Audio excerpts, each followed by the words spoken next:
এই ভর্তাটা যে একবার খাবে সারা জীবন তার মুখে লেগে থাকবে, এত বেশি মজা। হ্যাঁ, সত্যিই বলছি, অনেক বেশি মজা।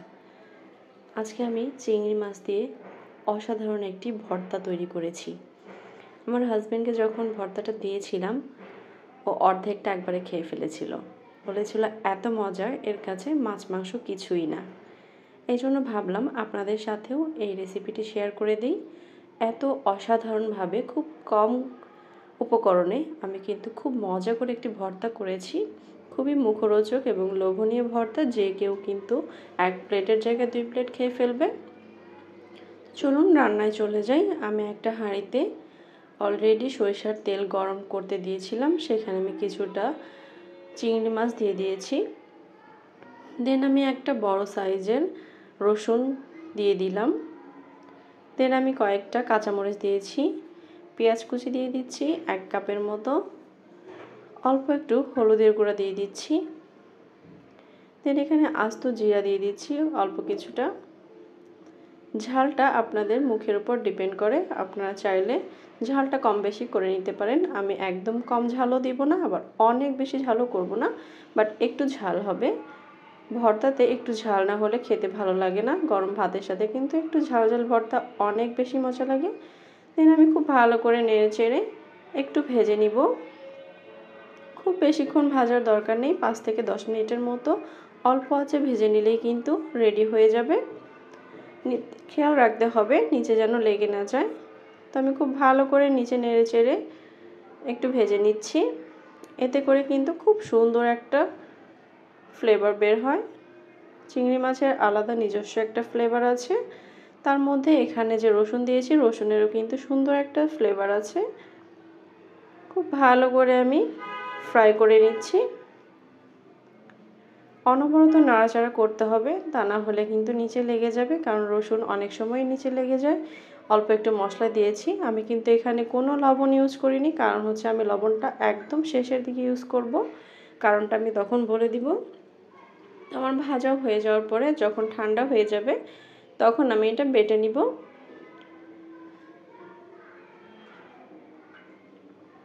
এই ভর্তাটা কিন্তু বাটলেই বেশি মজা লাগে। আপনারা চাইলে হাত দিয়ে চটকেও খেতে পারেন, বাট বাটলে অনেক বেশি মজা লাগবে। একবার ট্রাই করে দেখতে পারেন। তো আমি একটু বেটে নিচ্ছি। যদিও আমি খুব ভালো বাটাবাটি করতে পারি না, তারপরেও এত মুখরোচক খাবার, এই জন্য কষ্ট করে হলেও একটু বেটে নিই। তো আমার বাটতে অনেক সময় লেগেছিল, যাই হোক তারপরও এত বেশি মজা হয়েছিল। আমার হাজব্যান্ড এত বেশি প্রশংসা করেছিল, ভেবেছি এরপরে কেউ আসলে আমি এরকম একটা ভর্তা করে খাওয়াবো। তো আমার বাটা কমপ্লিট হয়ে গিয়েছে। এই পর্যায়ে আমি লবণটা ইউজ করছি। লবণটা আমি এই জন্যই পরে ইউজ করছি, কারণ হচ্ছে তখন কিন্তু অনেক বেশি মনে হচ্ছিল, বাটার পরে অনেকটাই কমে যায়। এই জন্য লবণের আন্দাজটা অনেকেই করতে পারে না, এই জন্য শেষের দিকে একটু লবণ দিয়ে দিয়ে টেস্ট করে করে লবণটা অ্যাডজাস্ট করে নেবেন। আমি খুব ভালো করে মিক্স করে লবণটা মাখিয়ে নিচ্ছি। দেখুন কতটা লোভনীয় হয়েছে। আমার তো বানানোর সময়ই খেতে মন চায়। এই তো আমি সার্ভ করে দেখিয়ে দিচ্ছি কতটা মজা হয়েছে। খাবার টেবিলে যদি কেউ খেতে না চায়, খাওয়ার রুচি না থাকে, এরকম একটা ভর্তা করে দিবেন, 2 প্লেট ভাত অনায়াসে খেয়ে ফেলবে। এত বেশি মজা হয়, আই ক্যান্ট ইমাজিন। এটা আসলে টেস্ট না করলে বোঝা যাবে না। অনেক বেশি মজা হয় চিংড়ি ভর্তা, সাথে রসুন পেঁয়াজ মরিচ অসাধারণ লাগে। একবার ট্রাই করে দেখবেন, অবশ্যই ট্রাই করে দেখবেন। আমি তো ভেবেছি এরপরে মাঝে মাঝে এটা করে খাবো, যখন মাছ মাংস কিছুই খেতে ইচ্ছে করে না তখন এই জিনিসটা অবশ্যই খেতে ইচ্ছে করবে। তো আমি বানানোর পরে আর ধৈর্য ধরতে পারিনি, আমি গরম গরম ভাতের সাথে ভর্তাটা কিন্তু খেয়ে ফেলেছি। কারোর জন্যই ওয়েট করতে পারিনি, কারণ এত সুন্দর একটা ভর্তা, অপেক্ষা করার তো কোনো উপায়ই থাকে না। তো আমি 1 প্লেট ভাত কিন্তু ভর্তা দিয়ে অলরেডি খেয়ে ফেলেছি। অনেক বেশি মজা ছিল। 1 বাটি ভর্তা বানিয়েছিলাম, ভেবেছিলাম 2 দিন খাবো, বাট একদিনেই শেষ হয়ে গিয়েছিল। এত বেশি মজা ছিল।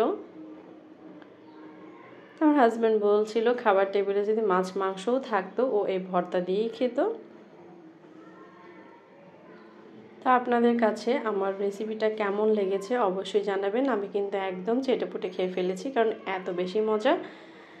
যদি পেটে জায়গা থাকতো হয়তো আরও কিছুটা ভাত খেয়ে নিতাম। আশা করছি আমার এই রেসিপিটা আপনাদের কাছে অনেক বেশি ভালো লাগবে। আজকের মতো এ পর্যন্তই। সবাই ভালো থাকবেন, সুস্থ থাকবেন। আল্লাহ হাফেজ।